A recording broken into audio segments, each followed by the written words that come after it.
Baik, terima kasih kepada PJ. Assalamualaikum warahmatullahi wabarakatuh.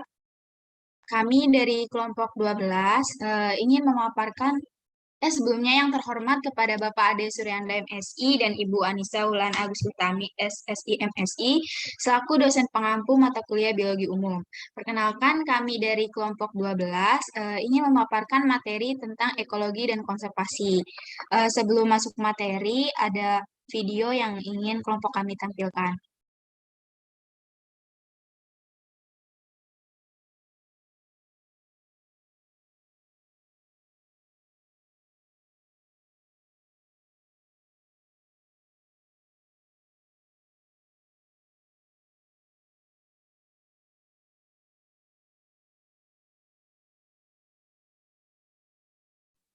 Kepada Siti Maisaro, apakah bisa?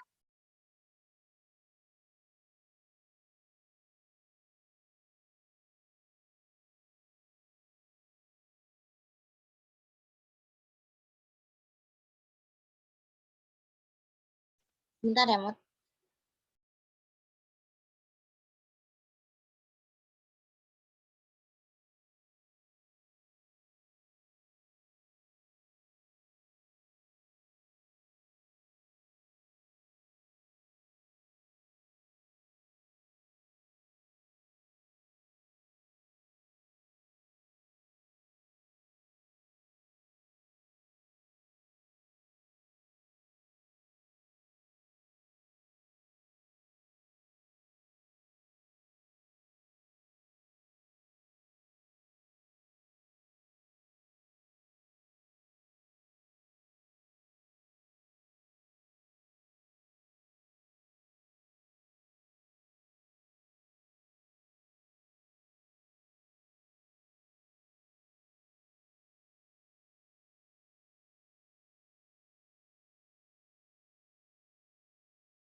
Maaf, suaranya nggak terdengar.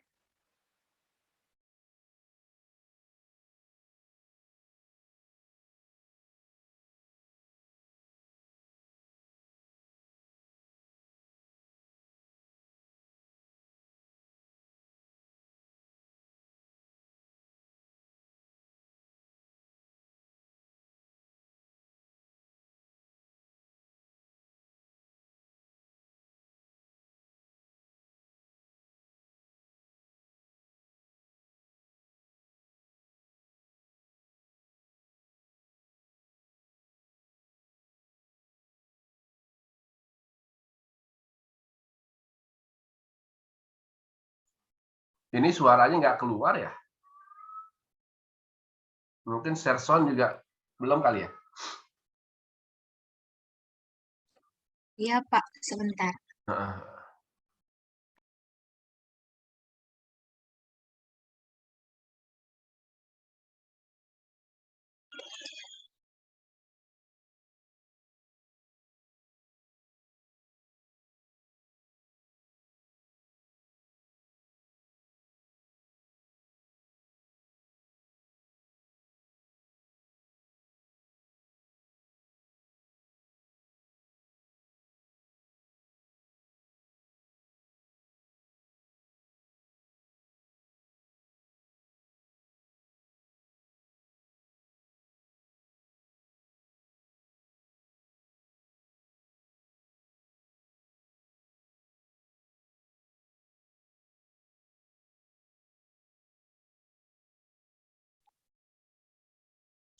Eh, Siti Maisaro boleh di stop share dulu. Coba ganti.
Baik, tadi sedikit video pendukung gitu terkait materi yang akan kami bahas. Selanjutnya kami akan membahas materi.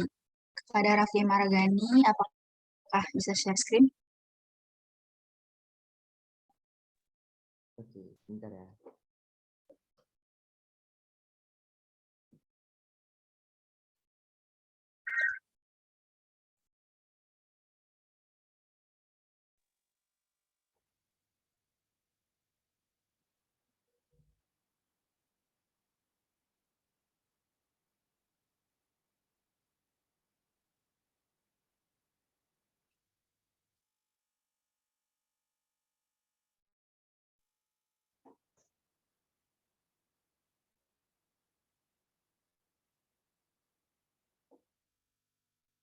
Oke, sudah terlihat. Sudah. Baik, terima kasih kepada Raffi Margani. Kami dari kelompok 12 ingin membahas materi tentang ekologi dan konservasi. Boleh di next. Adapun anggota kelompok kami itu ada Siti Maisaro, Rafli Maragani, dan saya sendiri Mufidah Fajrika Dinda Febriana. Boleh di next. Nah, pokok bahasan yang akan kami bahas pada kali ini, yang pertama itu ada ekologi, yang kedua ada ruang lingkup riset ekologi, yang ketiga ada komponen ekologi dan biosfer, yang keempat itu ada dinamika populasi, yang kelima ada faktor-faktor yang mempengaruhi ukuran populasi, yang keenam itu ada pola penyebaran populasi di alam, yang ketujuh itu ada faktor-faktor yang mempengaruhi penyebaran populasi, yang kedelapan ada pertumbuhan populasi, yang kesembilan ada faktor pembatas pertumbuhan populasi, yang kesepuluh ada strategi bertahan hidup, yang ke-11 komunitas, yang ke-12 ada interaksi dalam komunitas, yang ke-13 ada ekosistem, dan yang terakhir itu ada biologi konservasi. Boleh di next. Pada materi ini akan saya bahas ekologi. Kata ekologi sendiri itu berasal dari bahasa Yunani yang terdiri dari dua kata, yaitu ada oikos yang berarti rumah dan logos itu yang berarti mempelajari. Nah, jadi ekologi ini merupakan bidang sains yang mempelajari interaksi antara organisme dan lingkungannya. Nah, sebagai contoh pada gambar di samping itu terdapat ikan Nemo dan anemon laut. Nah, ikan Nemo dan anemon laut itu berinteraksi antara keduanya. Anemon laut itu menyediakan rumah untuk ikan Nemo, sedangkan ikan Nemo itu memberikan makanan kepada anemon laut melalui sisa-sisa serpihan-serpihan ketika ikan Nemo makan. Nah, jadi keduanya itu merupakan interaksi organisme dengan lingkungannya. Nah, interaksi-interaksi yang terjadi pada hierarki skala yang dipelajari oleh para ahli ekologi, mulai dari organisimal hingga global. Boleh di next. Nah, selanjutnya itu ada ruang lingkup riset ekologi. Yang pertama itu ada ekologi organisimal. Nah, atau individu. Individu sendiri itu merupakan satuan organisme dari setiap jenis atau spesies tertentu pada suatu lingkungan. Nah, sebagai contoh individu itu seorang manusia, seekor ikan, seekor burung dan lain sebagainya. Nah, jadi ekologi organisimal atau individu ini mencakup subdisiplin ekologi fisiologi, ekologi evolusi, ekologi perilaku, struktur dan perilaku untuk hewan. Yang kedua itu ada ekologi populasi. Nah, populasi sendiri itu merupakan suatu kelompok dari individu-individu sejenis yang berada di suatu tempat tertentu dan pada waktu tertentu. Nah, sebagai contoh dari populasi itu adalah populasi manusia, populasi burung, populasi rumput, dan masih banyak lagi populasi lainnya. Nah, jadi ekologi populasi ini menganalisis faktor-faktor yang memengaruhi ukuran populasi serta bagaimana dan mengapa populasi itu berubah seiring waktu. Nah, yang ketiga itu ada ekologi komunitas. Ekologi komunitas sendiri itu merupakan suatu kelompok makhluk hidup yang terdiri atas beberapa populasi dan saling melakukan interaksi antara satu dengan lainnya pada suatu tempat dan waktu tertentu. Nah, sebagai contoh komunitas itu misalnya komunitas padang rumput. Nah, pada komunitas padang rumput terdapat populasi rumput, populasi belalang, populasi burung, populasi ular, dan populasi lainnya. Nah, ekologi komunitas ini mencakup interaksi antar spesies seperti predasi dan kompetisi, memengaruhi struktur dan organisasi komunitas. Boleh di next. Nah, yang keempat itu ada ekologi ekosistem. Ekosistem sendiri ini merupakan suatu kondisi terjadinya hubungan timbal balik dan hubungan saling ketergantungan antara makhluk hidup dengan lingkungannya. Nah, sebagai contoh itu seperti ekosistem hutan dan ekosistem air laut. Nah, ekologi ekosistem ini mencakup aliran energi dan siklus kimiawi antara organisme dan lingkungan. Yang kelima itu ada ekologi bentang alam, yang fokus pada faktor yang mengontrol pertukaran energi, material, dan organisme di berbagai ekosistem. Nah, yang keenam itu ada ekologi global atau biosfer. Biosfer sendiri ini merupakan tingkatan organisasi biologi yang paling besar, dan di dalamnya itu terdapat semua kehidupan yang ada di bumi. Nah, di dalam biosfer ini terdapat pula interaksi antara lingkungan fisik secara keseluruhan. Nah, ekologi global atau biosfer ini mencakup bagaimana pertukaran regional energi dan material memengaruhi fungsi dan distribusi organisme di seluruh biosfer. Boleh di next. Selanjutnya ada komponen ekologi dan biosfer. Komponen ekologi dan biosfer itu terbagi menjadi dua, yaitu ada komponen biotik yang meliputi semua makhluk hidup. Nah, seperti contoh yang terdiri dari manusia, hewan, tumbuhan, dan mikroorganisme, pokoknya yang semua makhluk hidup. Nah, yang kedua itu ada komponen abiotik. Komponen abiotik ini adalah lingkungan hidup yang tersusun atas benda-benda tak hidup. Benda-benda tak hidup ini sangat menunjang kehidupan komponen biotik di dalamnya. Nah, komponen abiotik yang baik akan mendukung kehidupan makhluk hidup agar tetap tumbuh dengan baik. Nah, adapun yang termasuk ke dalam komponen abiotik dalam ekologi, diantaranya itu ada suhu. Yang kedua itu ada air yang mengandung berbagai unsur atau senyawa kimia dalam jumlah yang bervariasi, contohnya itu natrium, kalsium, amonium, dan lain sebagainya. Jumlah unsur yang terkandung di dalam air itu bergantung pada kualitas udara dan tanah yang dilalui oleh air. Yang ketiga itu ada salinitas, yang keempat itu ada sinar matahari. Sinar matahari ini merupakan sumber energi bagi kehidupan di bumi. Sinar matahari ini sangat penting bagi makhluk hidup, salah satunya bagi tumbuhan. Sinar matahari itu dapat membantu tumbuhan dalam proses fotosintesis. Yang kelima itu ada bebatuan dan tanah. Tanah yang terbentuk dari hasil proses destruktif atau pelapukan batuan, pembusukan senyawa organik, dan sintesis pembentukan mineral. Di dalam tanah ini terdapat air dan garam-garam mineral yang dapat dimanfaatkan oleh tumbuhan. Nah, sedangkan bagi manusia, tanah ini digunakan untuk lahan pemukiman, pertanian, perkebunan, perindustrian, dan sarana atau kegiatan transportasi. Nah, dan yang keenam itu ada iklim. Boleh di next. Nah, selanjutnya itu ada dinamika populasi.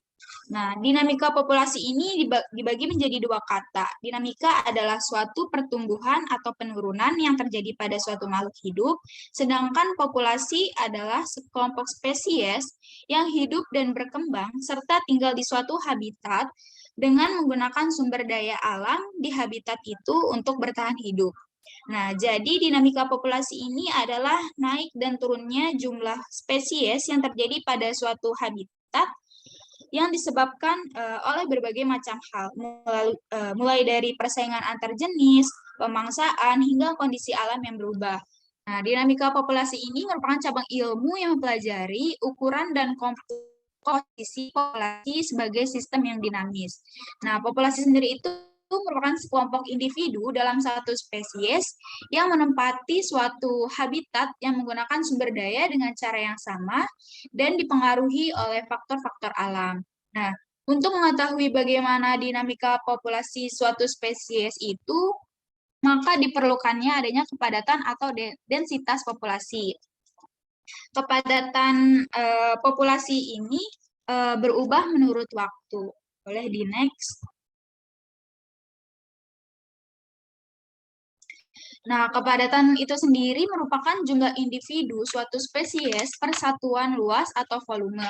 Nah, cara mengukur kepadatan populasi itu ada 3 cara. Yang pertama itu ada menghitung secara langsung, yang kedua itu ada teknik sampling atau petak contoh, yang ketiga itu ada indikator tidak langsung seperti feses, sarang, jejak, dan lain-lain.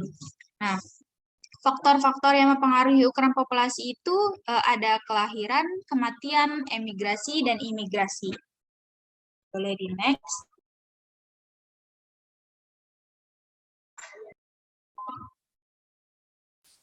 Selanjutnya ini ada pola penyebaran populasi di alam. Pola penyebaran populasi di alam itu dibagi menjadi 3. Yang pertama mengelompok seperti ikan-ikan. Terus yang kedua itu seragam seperti penguin. Yang ketiga itu acak seperti daun yang berguguran. Nah, adapun faktor-faktor yang mempengaruhi penyebaran populasi. Yang pertama itu ada distribusi sumber daya. Misalnya banyak atau tidaknya makanan itu mempengaruhi terhadap penyebaran populasi. Karena di mana ada makanan yang banyak, maka populasi itu akan menjadi padat. Begitupun sebaliknya. Yang kedua itu ada perilaku sosial pada hewan. Misalnya pada hewan ini terkadang hewan ini memiliki kemampuan untuk mempertahankan teritori. Nah, sehingga tidak boleh ada yang lainnya untuk masuk gitu.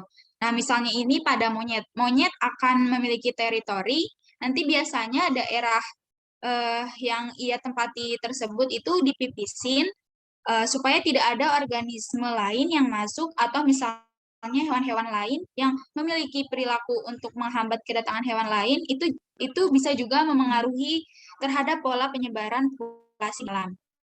Nah, yang ketiga ini ada faktor lain seperti interaksi organisme, tempat berlindung, oksigen terlarut, dan lain-lain. Nah, kepadatan dan pola penyebaran populasi ini merupakan faktor penting untuk analisis dinamika populasi. Boleh di next. Nah, materi selanjutnya akan dibahas oleh Rafli Maragani. Iya, oke. Selanjutnya adalah pertumbuhan populasi. Oke, pertama ini ada model eksponensial, yaitu individu-individu seragam dengan laju reproduksi konstan sepanjang waktu.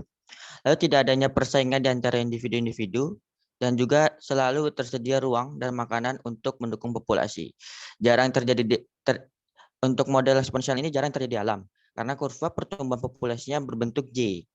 Lalu yang kedua ada model logistik, yaitu memiliki ciri pertumbuhan dipengaruhi ukuran populasi, daya dukung habitat terbatas banyak terjadi di alam, dan kurva pertumbuhannya berbentuk huruf S. Oke. Faktor pembatas pertumbuhan populasi. Nah, ini ada skemanya bentuknya. Faktor pembatasnya tergantung dari kepadatan, yaitu ada makanan dan ruangan. Lalu ada yang tidak tergantung kepadatan, yaitu seperti iklim dan bencana. Nah, faktor pembatas ini bisa menyebabkan spesies menerapkan strategi untuk bertahan hidup. Nah, ini berikutnya ada strategi bertahan hidup. Pertama ada tipe seleksi R dan juga ada tipe seleksi K. Nah, tipe seleksi R ini tumbuh sangat cepat dengan pola J, lalu yang tipe seleksi K ini kepadatan mendekati daya dukung lingkungan. Adapun pembedanya di antara seleksi R dengan seleksi K. Dalam reproduksi, di seleksi R menghasilkan keturunan dalam jumlah besar dan tidak melakukan pemeliharaan kepada anak. Pada seleksi K, itu menghasilkan keturunan sedikit dan melakukan pemeliharaan kepada anaknya, keturunannya. Lalu pada ukuran tubuh dan umur, di seleksi R, tubuh kecil dan umur pendek, tapi di seleksi K, tubuh besar dan umur panjang. Nih, kalau contohnya di seleksi R itu ada kayak tungau, serangga, dan gulma. Kalau di seleksi K, contohnya itu kayak badak Sumatera dan beruang. Oke, komunitas dan ekosistem. Oke, komunitas ini adalah asosiasi seluruh populasi dalam habitat yang sama. Dan juga komunitas ini mempunyai beberapa ciri, yaitu keragaman, stabilitas, dan struktur trofik. Oke, ciri pertama ini itu kekeragaman. Itu merupakan variasi spesies dalam suatu komunitas, yaitu seperti komponen kekeragaman ini memiliki 2, yaitu kekayaan spesies atau species richness, yaitu jumlah spesies dalam suatu komunitas. Lalu yang kedua ada kelimpahan relatif atau relative abundance, itu di mana jumlah individu masing-masing spesies pada suatu komunitas. Lalu ciri keduanya nih, yaitu stabilitas, di mana kemampuan komunitas untuk bertahan terhadap gangguan dan kembalinya ke posisi awal. Lalu ada struktur trofik, yaitu merupakan hubungan makan-memakan berbagai spesies dalam komunitas.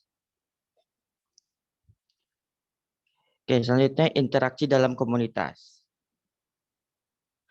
Interaksi dalam komunitas itu ada banyak. Pertama ada beberapa contohnya. Pertama ada pemangsaan, yaitu predasi, yang dimana organisme yang memakan organisme untuk keperluan hidupnya. Ya kayak macan makan rusa dan hewan-hewan lainnya gitu. Misalkan hewan dimangsa oleh hewan, tumbuhan dimakan oleh hewan, dan hewan dimakan oleh tumbuhan. Lalu yang predator ini memiliki pola, ada polusinya itu seperti predator pemangsa, yaitu melakukan teknik membunuh. Lalu ada prey, yaitu memangsa, itu harus punya teknik yang namanya menghindar. Oke, bentuk interaksi dalam kompetisi yang kedua itu ada kompetisi, yaitu di mana ada interspesifik, yang memiliki ciri interspesifik, yang di mana kompetensi antar spesies yang sama memperebutkan sumber daya yang sama. Lalu ada interspesifik, yaitu di mana kompetisi antar spesies yang berbeda merebutkan sumber daya yang sama. Nah, akibat dari kompetisi ini itu ada dua, yaitu ada pembagian sumber daya dan akan terjadinya migrasi. Oke, bentuk interaksi yang ketiga yaitu simbiotik, yaitu interaksi antar dua atau lebih spesies atau satu spesies hidup di dalam atau di luar tubuh spesies lain. Bentuk-bentuk simbiotik itu ada 3 yang sering dipelajari, yaitu ada parasitisme, mutualisme, dan komensalisme. Untuk parasitisme ini adalah satu untung satu rugi yang kayak cacing pita dan usus manusia. Lalu ada mutualisme yang satu untung dan satu juga untung seperti bunga dan kupu-kupu. Lalu yang ketiga ada komensalisme, yaitu satu untung, yang satu tidak untung tidak rugi, kayak ikan Nemo dan anemon laut. Oke, selanjutnya materi ekosistem akan dijelaskan oleh teman saya, Siti Maisyarah. Baik, terima kasih Rafli. Selanjutnya saya akan melanjutkan dari presentasi hari ini, yaitu ada ekosistem. Nah, pengertian pendek dari ekosistem itu sendiri adalah interaksi antara komunitas dan lingkungannya. Tetapi apabila kita telah lebih jauh, ekosistem merupakan suatu sistem ekologi yang terbentuk oleh hubungan timbal balik, tak terpisahkan antara makhluk hidup dengan lingkungannya. Nah, ekosistem ini juga sebagai satu tatanan kesatuan yang secara utuh dan menyeluruh antara segenap unsur lingkungan hidup dan saling mempengaruhi. Nah, jadi ekosistem ini juga merupakan gabungan dari setiap unit biosistem. Nah, ketika terjadi penggabungan antara setiap unit biosistem, maka juga akan terjadi interaksi timbal balik antara organisme dan lingkungan fisik, sehingga terjadinya aliran energi yang menuju pada suatu struktur biotik tertentu dan terjadi siklus materi antara organisme dan anorganisme. Nah, contohnya interaksi yang terjadi, itu yang pertama ada aliran energi, dan yang kedua ada siklus materi. Bisa slide selanjutnya. Nah, selanjutnya itu ada aliran energi. Aliran energi sendiri merupakan rangkaian dari urutan pemindahan bentuk energi dari suatu bentuk ke bentuk lainnya yang dimulai dari sinar matahari lalu ke produsen, lalu berpindah lagi ke konsumen primer atau herbivora, lalu berpindah lagi ke konsumer tingkat tinggi atau karnivora hingga ke sapropoda atau nanti di terakhir. Nah, lalu aliran energi juga dapat didefinisikan sebagai suatu pemindahan energi dari satu tingkat trofik ke tingkatan-tingkatan berikutnya.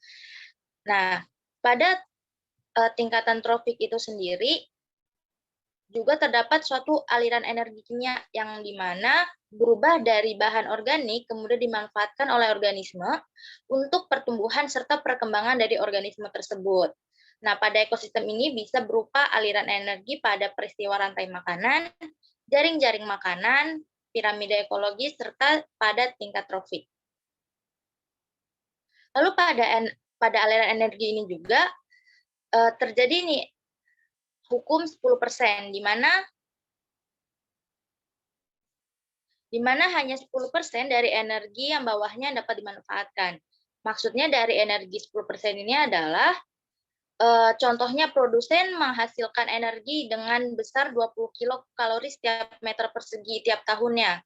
Akan tetapi hanya sekitar dari 10% energi saja yang dapat diperoleh konsumen primer pada rantai makanan. Jadi pada setiap rantai makanan itu akan terjadinya pengurangan dari hukum 10% tadi. Nah, aliran energi pada hukum 10% ini tidak efisien dikarenakan yang pertama, pada tingkat trofik, makhluk hidup mampu mengubah sebagian besar dari energinya menjadi panas ketika ia melakukan respirasi sel serta aktivitas sehari-hari. Yang kedua, makhluk hidup juga dapat mengubah beberapa bagian energi menjadi sebuah molekul organik yang tidak dapat dimanfaatkan oleh makhluk hidup lain. Contohnya adalah kotoran dari makhluk hidup tersebut. Dan yang ketiga adalah tidak seluruh makhluk hidup itu mati. Karena ketika ia dimakan oleh makhluk hidup lain, energi makhluk hidup lain, sebagian besar dari makhluk hidup mati itu mereka akan langsung mengalami proses dekomposi atau penguraian. Jadi ketika ada hewan yang tidak dimakan oleh hewan lain, itu maka aliran energinya itu akan berhenti. Contohnya ada di gambar di samping, itu sebagai produsen ada gambar dari tumbuhan, lalu ada herbivora, hewan yang memakan tumbuhan, lalu ada konsumen sekunder, konsumen tersier, dan konsumen quarterner atau konsumen yang memakan paling atas. Bisa slide selanjutnya.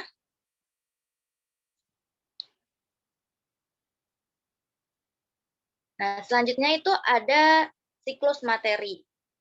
Nah, siklus materi ini sendiri merupakan pertukaran bahan melalui berlangsung dalam kehidupan sehari-hari itu sendiri. Nah, atau bisa kita artikan bahwa siklus materi itu membalikan lagi seluruh unsur-unsur kimia yang telah digunakan oleh seluruh kegiatan yang ada di muka bumi, dari komponen biotik maupun abiotik, sehingga pada akhirnya terjadi sebuah berkesinambungan dan keseimbangan dalam kehidupan bumi. Contohnya itu ada siklus nitrogen, siklus karbon, siklus fosfor, dan siklus air.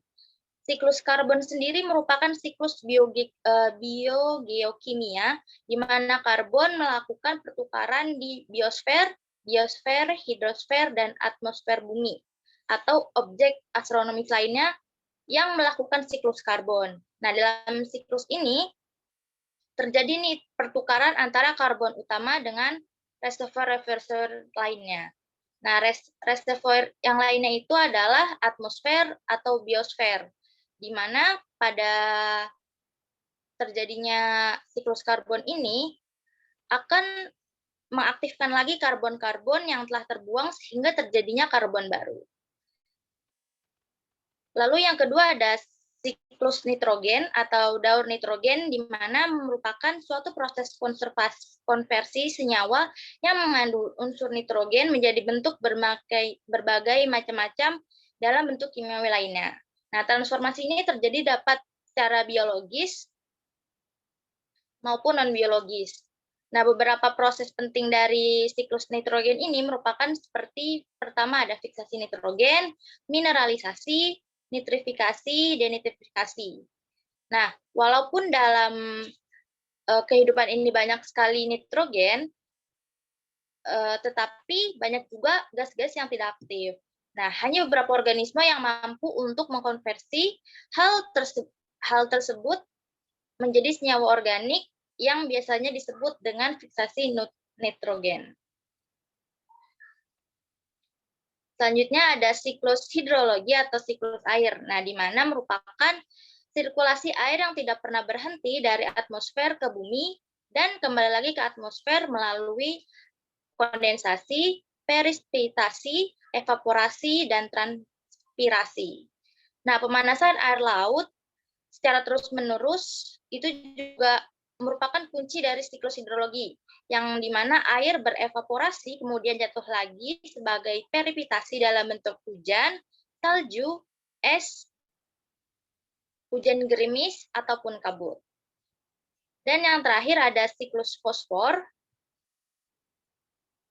di mana pada penyerapannya keberadaan fosfor ini pada organisme hidup itu sangat kecil, tetapi peranannya itu diperlukan karena atom fosfor ini hanya ditemukan dalam senyawa fosfat, yaitu PO43. Nah, fosfat sendiri diserap oleh tumbuhan dan digunakan untuk sintesis organik. Sehingga pada keseluruhannya siklus materi ini itu bisa kita simpulkan bahwa kembalinya seperti karbon, nitrogen, ataupun molekul-molekul lainnya ke bentuk aslinya. Bisa slide selanjutnya. Nah, selanjutnya itu ada biologi dan biologi konservasi. Slide selanjutnya. Nah, selanjutnya itu ada distribusi geografi biodiversitas, di mana pada bab ini merupakan distribusi spesies yang berhubungan dengan garis lintang. Yang kedua itu ada daerah tropik, di mana lintangnya itu rendah dan umumnya mempunyai keragaman yang lebih tinggi dari daerah sedang ataupun tinggi. Lalu juga ada istilah biodiversity hotspot atau daerah dengan keragaman hayati tinggi. Atau bisa kita bilang bahwa biodiversity hotspot ini merupakan wilayah geografis yang memiliki cadangan kehidupan tumbuhan dan hewan yang paling terancam di bumi. Nah, konsep dari biodiversity hotspot ini pertama kali dikemukakan oleh ahli ekologi Inggris bernama Norman Mayes dalam artikel seminarnya yaitu The Environmentalist yang diterbitkan pada tahun 1988. Hingga saat ini sendiri sudah terdapat lebih dari 18 hotspot atau daerah yang memiliki tingkat keragaman hayati yang tinggi dan akan terancam ini di dunia sendiri. Nah, diakibatkan oleh apa ya? Pertama ada area relatif sempit, dan yang kedua sebagai habitat spesies endemik yang dimana spesies tersebut hanya ada di wilayah atau geografi tersebut. Contohnya sendiri itu seperti ada di salah satu tempat biodiversity hotspot yaitu di Kepulauan Karibia yang ada di Timur Tengah Amerika. Dan sisanya itu bisa dilihat di gambar berikut. Slide selanjutnya. Nah, selanjutnya ini ada krisis biodiversitas. Nah, kalau biodiversitas tadi itu sendiri merupakan tingkat keragaman hayati, nah berarti di slide ini merupakan krisis atau terjadinya berkurang keragaman hayati secara cepat di permukaan bumi. Nah, penyebab terjadinya krisis biodiversitas ini adalah yang pertama, alih fungsi lahan. Seperti banyaknya pembukaan lahan untuk dijadikan sebagai pabrik ataupun perumahan. Dan yang kedua ada pembalakan liar. Nah, di mana biasanya ini dicontohkan adanya penebangan hutan yang dilakukan oleh para pelaku pembajakan hutan secara liar dan hasil dari tumbuhan yang telah dibajak itu akan diekspor secara ilegal ke luar negeri. Dan yang ketiga ada perburuan liar. Nah, karena perburuan liar ini di Indonesia juga merupakan hal yang paling sensitif, karena di Indonesia sendiri juga banyak perburuan liar yang dimana hasilnya itu nanti akan diekspor ke luar negeri yang bisa dijadikan sebagai obat, pajangan, ataupun barang-barang yang bernilai jual tinggi. Slide selanjutnya. Lalu selanjutnya ada faktor yang mengancam biodiversitas. Yang pertama ada kerusakan habitat. Nah, kerusakan habitat ini dibagi menjadi 4. Yang pertama ada pertumbuhan populasi manusia, yang kedua ada perkembangan daerah urban, yang ketiga ada kegiatan kehutanan, pertambangan, dan yang keempat ada polusi lingkungan. Yang kedua dari faktor yaitu adalah eksploitasi berlebihan. Nah, di mana terjadinya penebangan tanpa penumbuhan hutan ataupun hal-hal biodiversitas ini tanpa perhitungan terlebih dahulu, sehingga pembabatan ataupun penebangan itu lebih banyak dibandingkan dengan pertumbuhan. Dan yang ketiga ada spesies eksotik yang menekan spesies lokal. Slide selanjutnya. Nah, selanjutnya ada konservasi spesies. Nah, konservasi spesies ini bertujuan untuk memelihara keanekaragaman hayati, di mana itu disebabkan oleh adanya aktivitas manusia seperti pertanian dan lain-lain yang menyebabkan habitat itu terfragmentasi. Nah, ketika fragmentasi habitat itu telah terjadi, maka akan menyebabkan menurunnya keragaman hayati yang berkaitan dengan yang pertama ada sumber pangan, yang kedua ada jumlah populasi, dan yang ketiga ada aliran DNA. Slide selanjutnya. Nah, kalau tadi merupakan hal yang perlu dijaga, sekarang itu ada prioritas konservasi spesies. Nah, di mana merupakan cara-cara kita untuk bagaimana memprioritaskan konservasi spesies yang ada di seluruh dunia. Yang pertama, ada menerapkan landscape exotim atau adanya hutan, lahan basah, dan lain-lain yang dipelajari dalam studi ekologi landscape. Yang kedua ada habitat fragmentasi atau terisolasi. Nah, di mana ketika terjadinya pembangunan manusia secara terus-menerus, sehingga ada beberapa habitat yang jangkauan dari kehidupannya itu terbatas, sehingga kita bisa memprioritaskan habitat hewan-hewan tersebut yang terfragmentasi atau terisolasi itu dengan cara menambahkan luas dari habitat dari hewan tersebut. Dan yang ketiga ada daerah tepi dan koridor yang berperan dalam pemeliharaan keragaman hayati. Slide selanjutnya. Selanjutnya ada manusia dan biodiversitas. Nah, di mana manusia sendiri ini juga memiliki hubungan dengan biodiversitas. Yang pertama itu ada degradasi lingkungan yang berpengaruh terhadap keragaman hayati, termasuk manusia.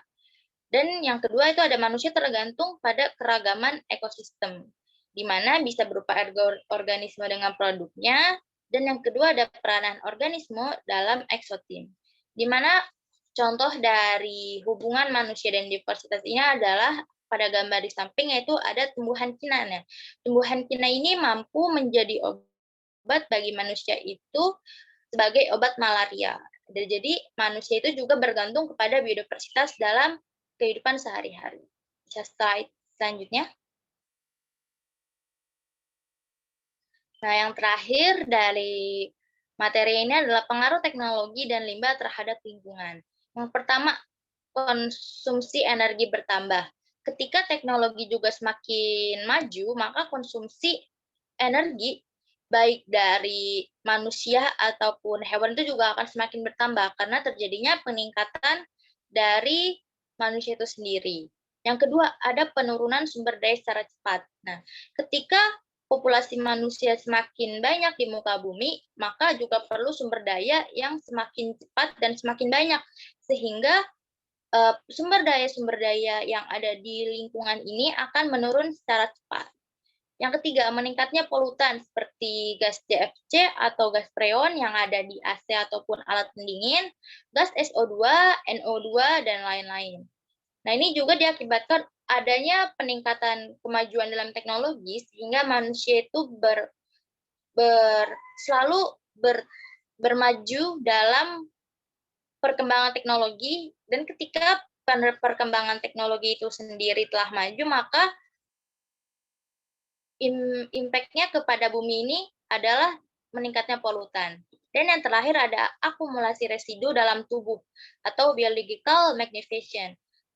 Seperti yang kita tahu juga nih, karena tanah ataupun lahan di sekitar kita itu sudah banyak yang tercemar, dan ketika kita makan makanan yang berasal dari tumbuhan atau hewan yang sudah tercemar, maka akumulasi residu dalam tubuh kita itu sendiri juga akan semakin banyak ketika lingkungan kita tercemar. Slide selanjutnya. Sekian dari saya, dikembalikan ke Mufidah. Baik, terima kasih kepada Siti Maisaro dan Raffi Maragani. Sekian dari kelompok kami. Sebelum ditutup, apakah ada yang ingin bertanya?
Ya, baik.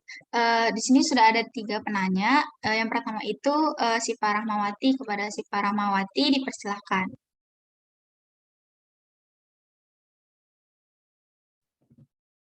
Oke, Assalamualaikum warahmatullahi wabarakatuh. Perkenalkan, saya Syifa Rahmawati dari kelompok 4. Izin bertanya, tadi kan udah dijelasin ya tentang biodiversitas. Yang mau Syifa tanyain itu, apa sih yang akan terjadi jika biodiversitas hilang, dan apa fungsi utama dari biodiversitas sendiri bagi manusia? Mungkin itu pertanyaannya. Terima kasih. Ya, sama-sama. Terus yang kedua itu ada Wulan Yudoviranti. Kepada Wulan dipersilahkan. Terima kasih.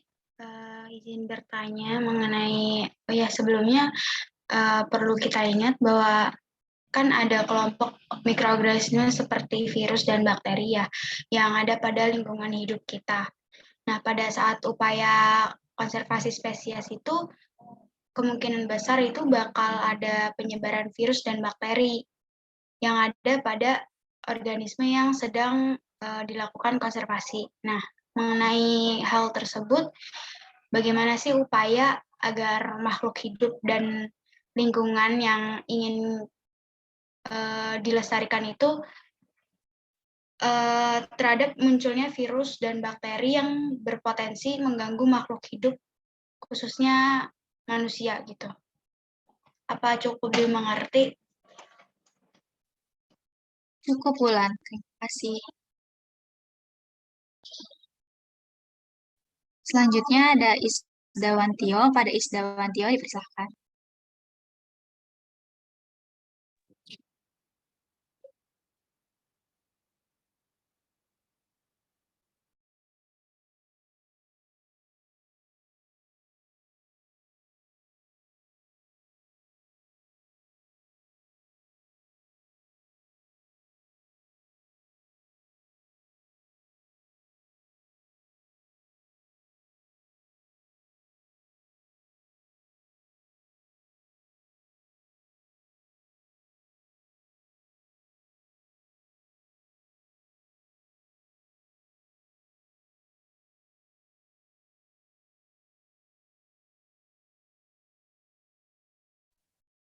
Untuk Tio belum ada suaranya.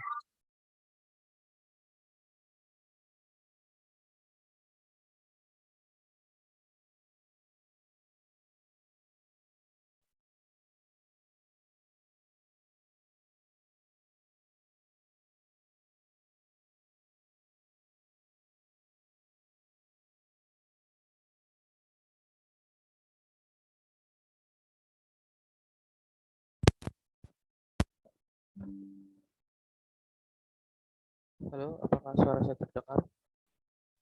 Ya, sudah terdengar.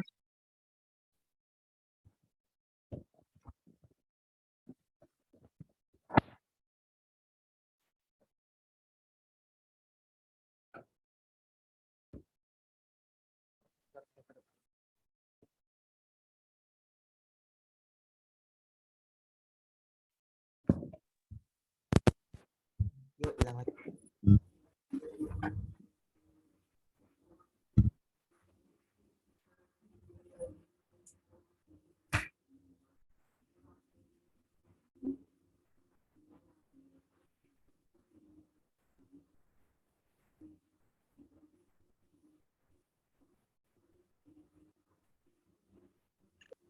Kalau terkendala, bisa di chat juga nggak apa-apa.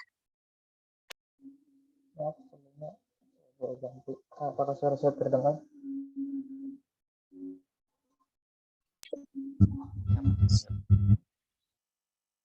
Apakah terdengar? Terdengar, terdengar. Oke.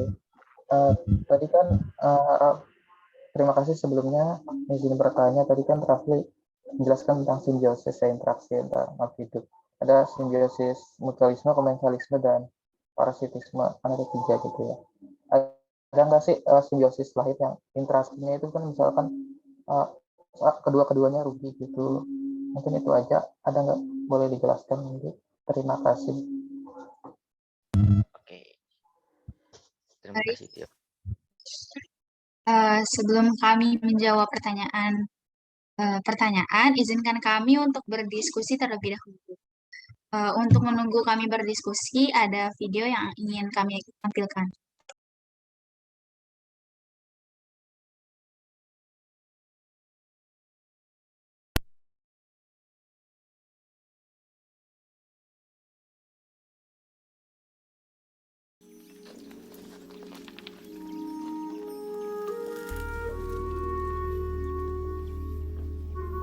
A family of elephants grazes on the African savanna.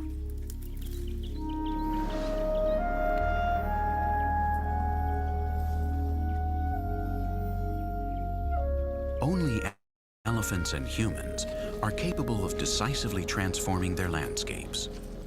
As such, these pachyderms are the most striking and conspicuous part of the entire savanna ecosystem.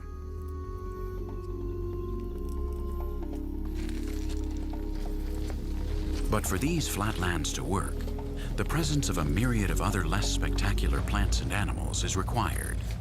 Hidden threads in the savanna tapestry.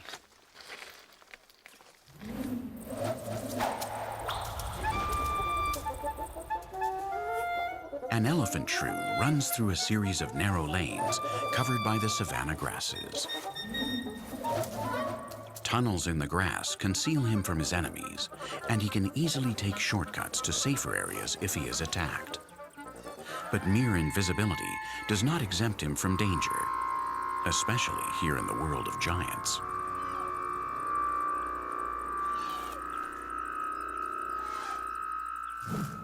Luckily, these are giants with an excellent sense of smell.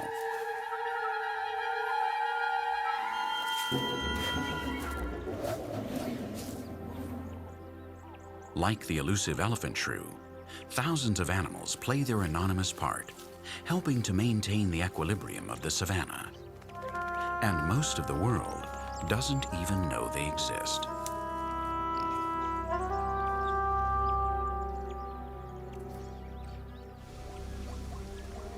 How can we help protect them if their species becomes endangered?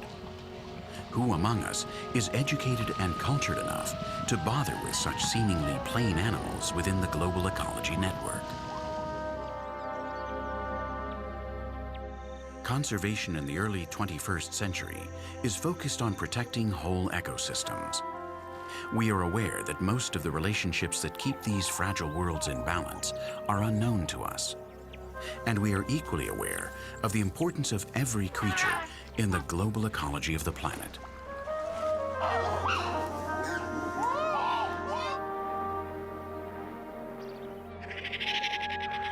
Because each and every one of the Earth's ecosystems has an essential mission which contributes to the development of life.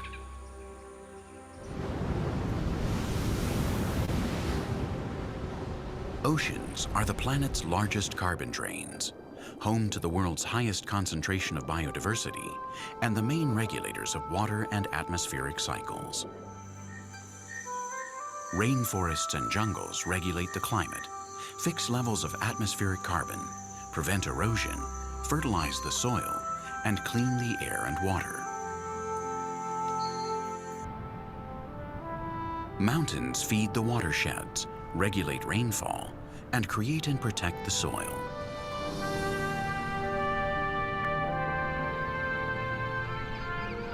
Polar regions drive ocean currents, cool the Earth by reflecting sunlight, and feed much of the fauna found in the Earth's oceans and seas.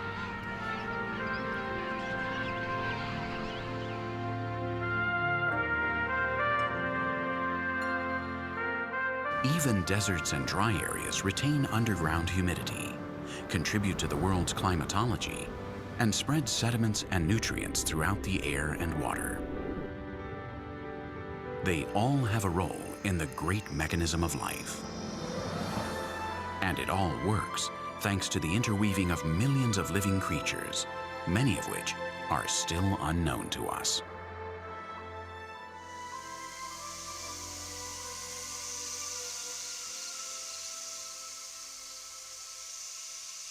At the Zurich Zoo, A tropical rainforest has been perfectly recreated to recall the landscape of Masoala National Park in Madagascar.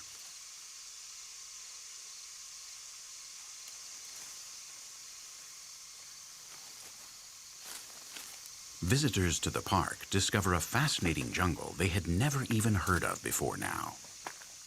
This is the first step to opening their eyes to the problems threatening wildlife in Madagascar. In fact, the Zurich Zoo is quite involved in the island's conservation. Together with the Wildlife Conservation Society, who is there in Masoala, we're trying to raise funds to do the management of the park in Madagascar. Of course, the management there is done by the Malagasy Conservation Agency, ANGAP. We also try to support tourism to go there, that people around the park have something else to do and to get some money instead of cutting the forest. And here we have become, with this rainforest, we have become the focal point in Switzerland for all NGOs working in Madagascar, which is always conservation work, but also development work in that very poor country.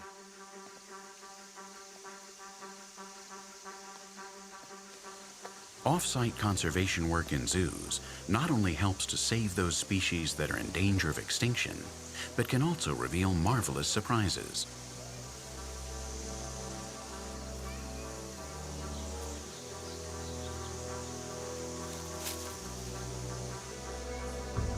In this Swiss reproduction of the Masoala rainforest, park scientists have discovered that amidst the lemurs, there is a species heretofore unknown to science, the first animal to be discovered in an artificial jungle. We are trying here in this rainforest to have the same species as live in the same part of the rainforest in Masoala in Madagascar. And we work very closely together with the local NGOs there and with the Malagasy authorities. And so we went there to get a breeding group of microcebus. And when we had them here, we realized actually that's a new species of microcebus, of this little lemur, this little half monkey there. And so we're quite proud to have here a new species just detected in the last years.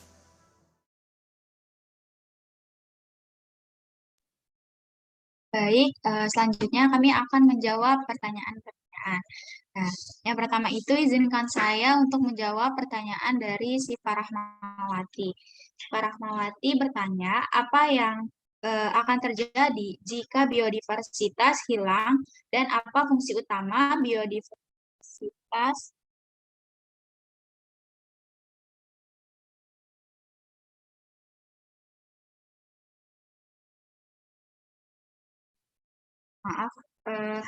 diulang, apa yang terjadi jika biodiversitas hilang dan apa fungsi utama biodiversitas bagi manusia.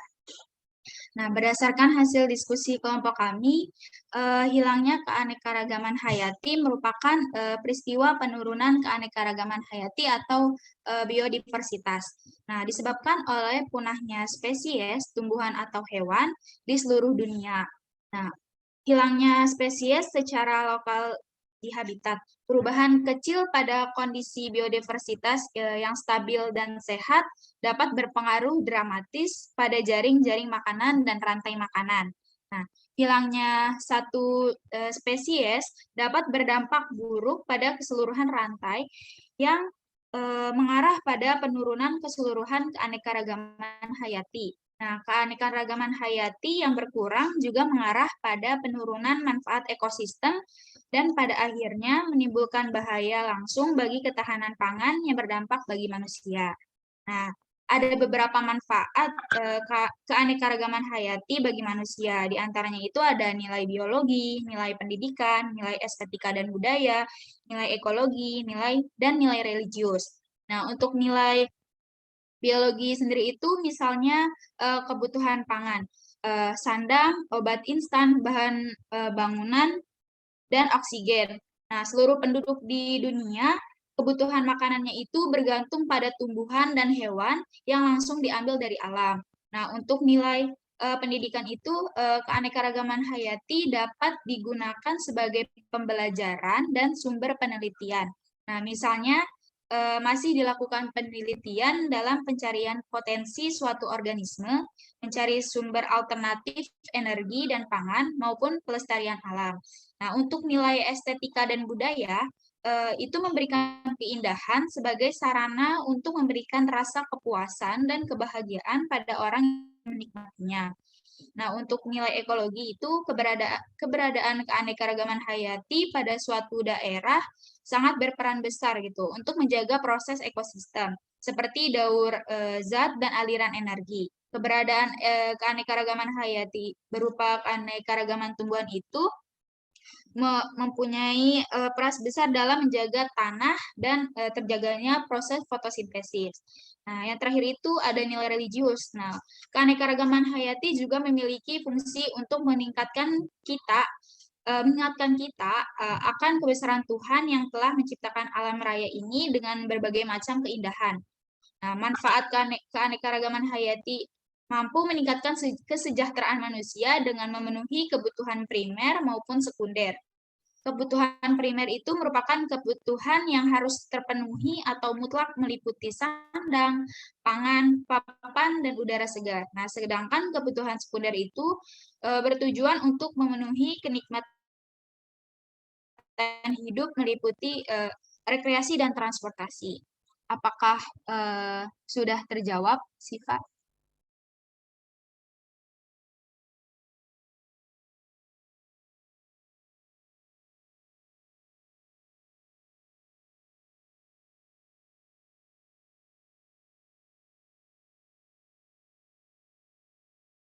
Untuk Siva, apakah sudah terjawab?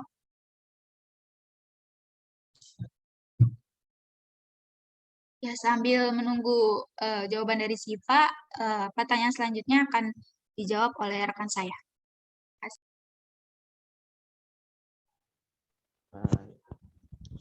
Oke, izin menjawab dari pertanyaannya Tio ya, mengenai apakah ada simbiosis lain dari yang tadi dijelaskan, selain parasitisme, mutualisme, sama komersialisme. Jawabannya ada, sebenarnya ada, salah satu ada 6. Diskusi kami tadi ada 6, yaitu pertama ada amensalisme, yaitu di mana satu rugi, satu lagi nggak untung nggak rugi, netral. Nah, ini contohnya itu bisa kayak ke ini jamur asamikota sama bakteri. Di asamikota ini ngeluarin suatu zat itu di mana ngebuat bakteri di sekitarnya jadi pada mati, tapi si jamur ini nggak kenapa-napa. Atau contoh lainnya itu ada pohon pinus sama tumbuhan di sekitarnya. Biasanya ketika ada pohon pinus, biasanya itu nggak ada tumbuhan lain. Biasanya cuma ada kalau emang ada pohon pinus, pasti sekitarnya itu banyak kan pohon pinus. Jarang ada tumbuhan-tumbuhan lain. Lalu yang kedua ada netralisme ya. Yang satu lagi itu ada netralisme, yang dimana tidak ada yang untung, tidak ada yang rugi. Ini biasanya bentuk contoh di pekarangan. Kayak misalkan ya ada ayam dan kambing kan tidak sama-sama saling menguntungkan, tidak saling merugikan. Mereka tetap hidup di posisi mereka masing-masing. Nah, yang terakhir ada simbiosis kompetisi. Sebenarnya tadi kan sudah disebutkan juga sebagai salah satu bentuk interaksi, tapi ini juga termasuk jadi salah satu simbiosis. Yaitu biasanya ini sebenarnya nggak bisa didefinisikan mana yang rugi, mana yang untung, karena ini tergantung kondisinya. Misal kayak contoh gini, ada singa sama hiena. Gitu. Misalkan mereka saling bersaing merebutkan suatu tempat, itu akan menjadi untung jika emang yang menang si singanya. Tapi jika emang yang penguasa di situnya udah jadi hiena, maka yang akan diuntungkan dari si hienanya. Yang mungkin segitu jawabannya, Tio. Apakah sudah terjawab? Sudah, Rafli. Terima kasih. Tio.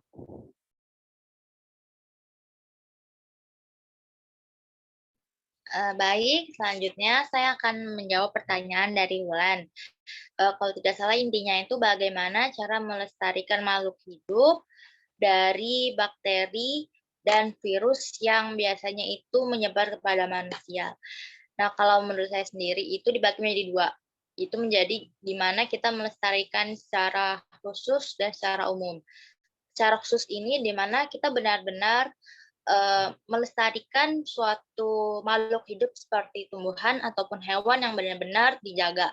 Contohnya misalnya kita itu melestarikan badak Sumatera. Nah, ketika kita benar-benar mengkonservasi dari badak Sumatera tersebut, yang pertama, kita tidak boleh membiarkan semua masyarakat ataupun halayak umum itu untuk mengunjungi dari badak tersebut. Karena takutnya ketika virus itu telah bermutasi sehingga mampu menyerang dari hewan tersebut, maka hewan tersebut akan mati sehingga terjadinya pembatasan dari masyarakat untuk langsung menemui hewan tersebut. Dan yang kedua, itu memberikan layanan seperti vaksin secara teratur kepada hewan yang sedang dilestarikan. Misalnya bisa berupa vaksin untuk menjaga kesehatan ataupun terhindar dari penyakit seperti flu ataupun lain-lain. Karena hal-hal tersebut itu biasanya terjadi atau rawan kepada hewan-hewan yang memang sengaja dilestarikan. Untuk pelestariannya secara umum, yang kedua, itu bisa melibatkan pemerintah dan masyarakat luas. Dari pemerintah sendiri itu bisa membuat undang-undang yang mempromosikan pelestarian lingkungan. Nah, karena pemerintah Indonesia sendiri juga telah berupaya untuk melestarikan lingkungan, itu telah dibuat seperti Undang-Undang Nomor 4 Tahun 1982 tentang ketentuan-ketentuan pokok pengelolaan lingkungan hidup. Dan juga ada surat keputusan Menteri Perindustrian Nomor 144/11-SK/4/1985 tentang pengamanan bahan beracun dan berbahaya di perusahaan industri. Dan yang kedua, itu melakukan konservasi hutan. Nah, jadi masyarakat itu bisa melakukan upaya pelestarian lingkungan hidup dengan konservasi hutan, di mana bisa berupa aforestasi ataupun reboisasi yang membantu untuk melestarikan hutan, yang di mana untuk mendapatkan ataupun menyerap jumlah besar karbon dioksida yang telah mencapai atmosfer. Yang ketiga itu bisa konservasi tanah. Nah, di mana itu kita membantu untuk mengendalikan erosi dan memperbaiki tanah yang bertujuan untuk pertanian. Misalnya dengan menanam lebih banyak pohon, melindungi padang rumput, dan juga menanam tanaman penutup yang mengatur pengikisan tanah. Selanjutnya ada mengelola sampah. Nah, di mana halayak ataupun masyarakat itu mampu untuk melakukan pelestarian lingkungan hidup dengan cara mengelola sampah, di mana limbah padat dan riskan yang biasanya dihasilkan oleh area pasar, industri, rumah, dan pemukiman atau banyak lokasinya ini akan dikelola dengan cara daur ulang, kaca, kertas, ataupun plastik. Dan yang terakhir adalah mengurangi konsumsi air. Maksudnya di dalam ini adalah di mana kita itu sangat menghemat air sebanyak mungkin dan juga mencegah terjadinya pencemaran air yang biasanya dilakukan oleh para pelaku industri. Mungkin itu jawaban dari saya. Apakah sudah terjawab, Bulan? Sangat terjawab. Terima kasih Siti Maisaroh. Jadi untuk upayanya itu nggak cuma konservasi spesies, tapi juga terhadap konservasi di lingkungan seperti tanah dan lain-lain ya. Terima kasih Siti dan kelompoknya. Terima kasih kembali, Wulan. Baik, sekian dari kelompok kami. Kepada Pak Ade dan Bu Anissa, apakah ada yang mau ditambahin?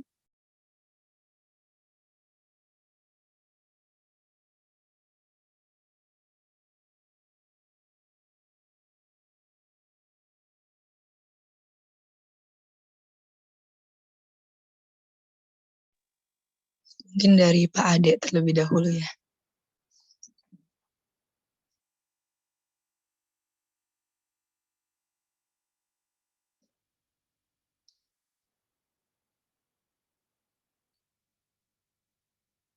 Oke, baik. Mungkin saya terlebih dahulu.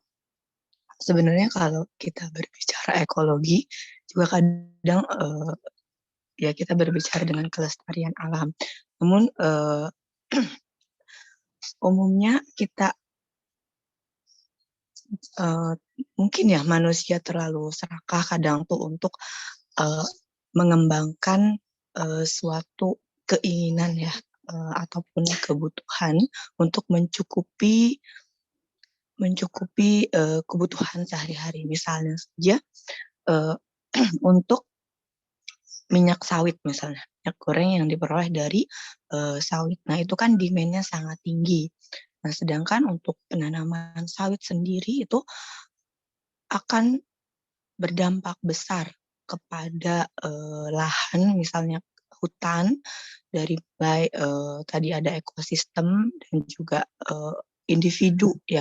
kepunahan individu yang ada di hutan tersebut. Nah, menurut kelompok ini bagaimana menyikapinya?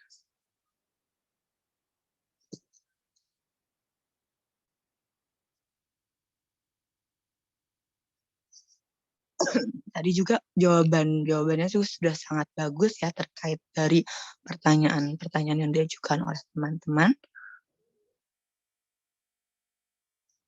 Ini Pak Ade sudah tergabung ya. Ya Pak Ade.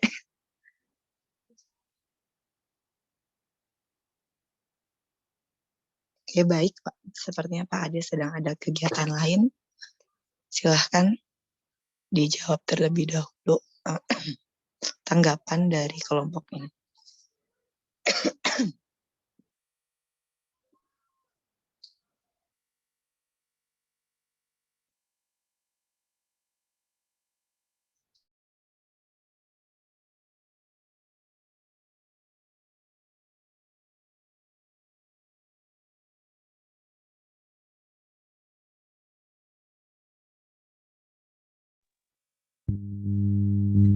Izin menjawab tadi mengenai apa tadi kelapa sawit ya Bu ya? Iya. Mungkin ini agak sedikit melenceng dari tema biologi ya Bu. Sedikit emang agak aneh gitu ketika negara yang dibilang sebagai penghasil kelapa sawit terbanyak tapi malah kondisi minyaknya mahal. Mungkin ada beberapa faktor. Pertama mungkin dari faktor ekonomi juga karena emang kebutuhan ngelihat di luar lebih yang punya kelapa sawit melihat keuntungan lebih banyak di luar dibandingkan ada di negara. Mereka jangan terlalu ke arah di ruang di luar biologi, berbicara di lingkup biologi dan mengenai ekosistem yang hampir punah. Mungkin ada individu seperti orang hutan di Kalimantan dan Sumatera. Nah itu menurut pendapat teman-teman bagaimana? Maaf Ibu, jadi agak terputus-putus. Boleh diulang? Mungkin dari teman yang lainnya bisa disampaikan. Suara Ibu juga agak susah sebenarnya untuk berbicara ya, sedang radang.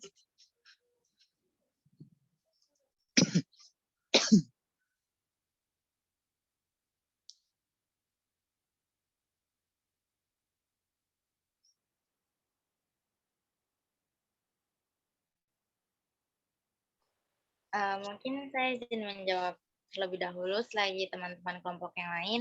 Mungkin dari menurut saya sendiri, dengan terjadinya beberapa kelangkaan ataupun kepunahan baik dari hutan maupun maksudnya dari hewan maupun tumbuhan yang ada di Indonesia sendiri ini, bisa menurut pendapat saya itu bisa diatasi dengan beberapa cara.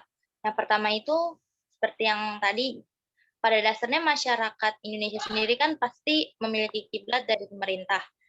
Nah, jadi adanya pembatasan, benar-benar pembatasan wilayah mana yang perlu dikonservasi dan wilayah mana yang dijadikan lahan penduduk.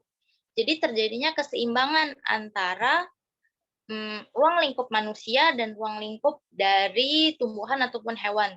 Sehingga terjadinya keseimbangan baik dari manusia sendiri dan hewan maupun tumbuhan yang sedang dikonservasi.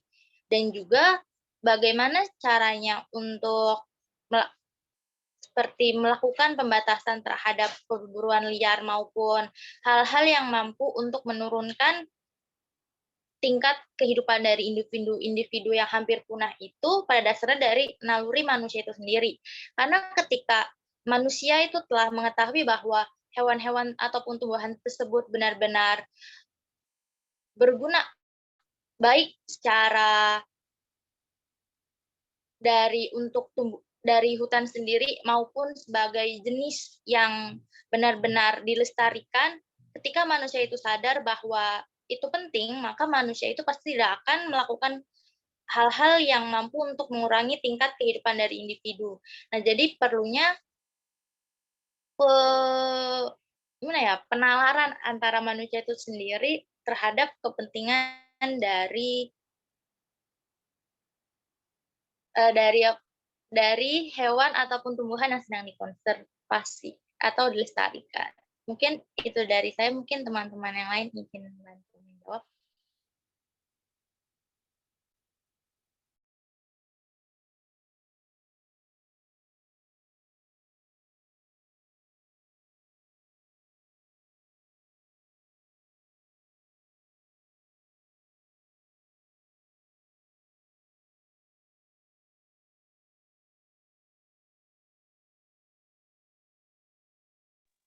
Baik, terima kasih.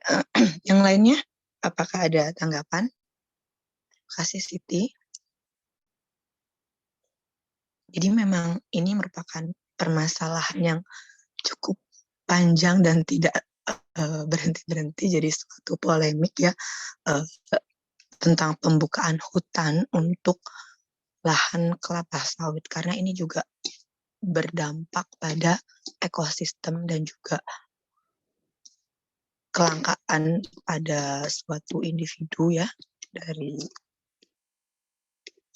hewan maupun tumbuhan tertentu yang habitatnya terganggu dari pembukaan lahan sawit tadi. Nah, salah satunya tadi dijelaskan adanya pembatasan. Benar, harus ada jelas pembatasan di sini sehingga nantinya hutan mana itu akan menjadi habitat untuk hewan maupun tumbuhan, ataupun juga bisa jadi sumber sumber oksigen untuk negara gitu.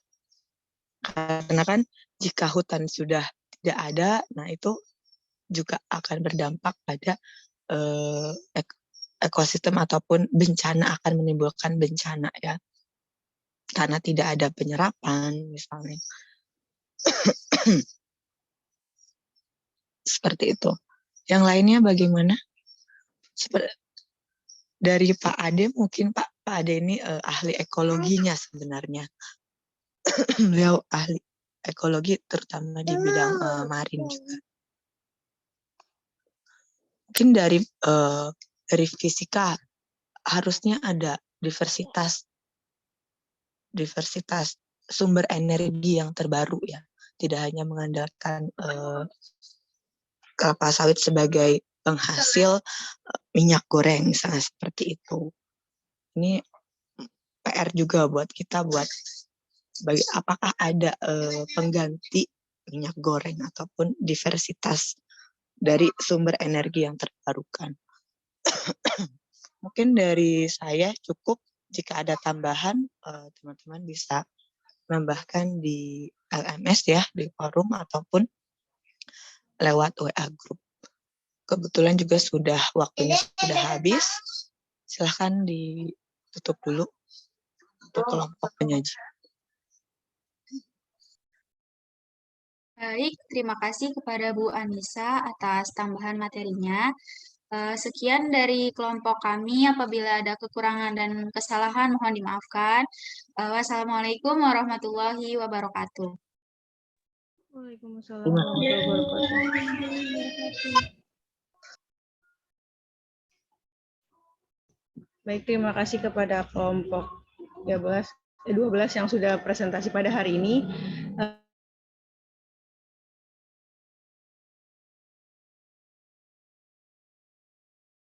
Jangan lupa teman-teman untuk presensi ataupun di grup WA. Kemudian untuk yang mengirim form penilaian segera dikirim habis selesai sholat Jumat ya. Terima kasih.